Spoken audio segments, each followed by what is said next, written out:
Olá a todos, sejam muito bem-vindos e hoje eu falarei sobre Pinóquio, uma nova história contada através da perspectiva do Guilherme Del Toro. Mas antes de falar o que eu achei, se você pudesse se inscrever e deixar um like, já me ajudaria bastante.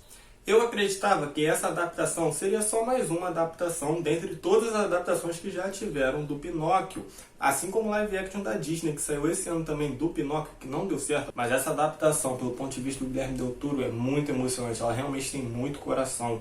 Realmente é uma história muito divertida de se acompanhar, mas apesar de ser uma obra que a gente já viu diversas vezes, Guilherme Del Toro ainda assim conseguiu inovar com a sua visão, trazendo uma animação sombria, mas ainda assim muito tocante. Aqui a gente já vê que eles dão um pouco mais de destaque no Gepeto, um pouco mais de desenvolvimento nesse personagem. Logo no início da animação a gente vê a interação do Gepeto e o seu filho Carlos, antes do menino morrer. E por conta deles terem gastado tempo mostrando a relação do Gepeto e seu filho, ter dado desenvolvimento para a relação dos dois, mesmo que tenha sido pouco tempo, assim, uns 5 minutos, ainda assim, quando o Gepeto perde o seu filho, a gente consegue sentir a dor dele, a gente consegue entender que aquilo afetou bastante o Gepeto. Esses primeiros minutos servem para poder dar um background para esse personagem, dar mais contexto para esse personagem, já criar uma identificação prévia com o público. E na cena de morte do Carlos, a câmera faz questão de fechar no Gepeto, mostrando ele naquele momento triste. E quando a câmera fecha em cima do Gepeto, é como se estivesse mostrando que o coração dele está se fechando naquele momento triste, que ele está se fechando para o mundo. E a criação do Pinóquio, eles dão um ar de filme de terror. Durante a criação do Pinóquio ali, está tendo uma tempestade, que ajuda a criar essa atmosfera mais sombria e assustadora. E isso fica nítido porque a gente vê a criação do Pinóquio através da perspectiva do grilo Sebastião, que fica horrorizado ao ver o Pinóquio sendo criado, assim dando aquele ar de terror para a cena. E isso é reforçado na primeira aparição do Pinóquio, que ele aparece todo torto para o Gepeto, se locomovendo igual uma aranha. E o visual do Pinóquio, eu gosto muito desse visual que ele tem inacabado, porque o Gepeto construiu ele enquanto ele estava bêbado, então de um lado ele tem uma orelha, do outro ele não tem. E eu gosto bastante desse visual, eu gosto mais desse visual do que o visual clássico do Pinóquio, todo perfeitinho lá da Disney.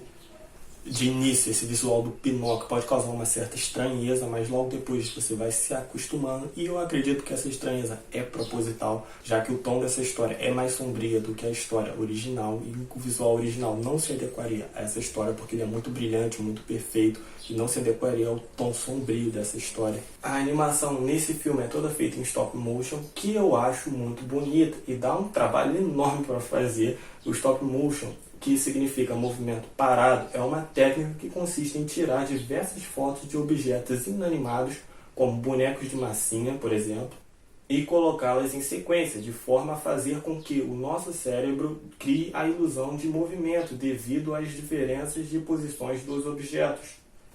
A animação traz no seu texto a aceitação. De início, Gepeto não aceitava o Pinóquio por não o compreender, por não o entender, por ele ser muito diferente do seu filho Carlo.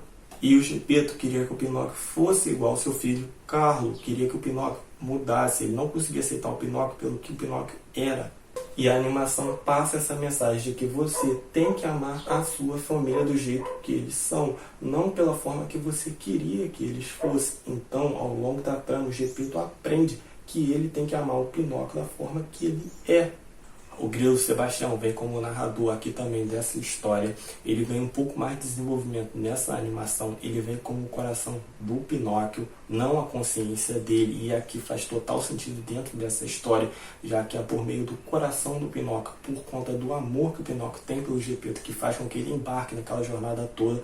E é por conta do amor dele, o jeito que ele é, que faz com que ele transforme as pessoas ali ao decorrer da narrativa. Tá? E o diferencial aqui dessa animação para a animação clássica é que o grilo Sebastião passa mais tempo com o Gepeto do que propriamente com o Pinóquio. E é através da relação do grilo Sebastião e do Gepeto que o grilo passa o ensinamento para o Gepeto, que você deve amar as pessoas pelo que elas são, não tentar mudar uma pessoa para poder amar ela. E separando o grilo do Pinóquio, além de se afastar da animação clássica fazendo isso, a animação consegue desenvolver o Pinóquio separado e explorar a relação do Gepeto e do grilo juntos.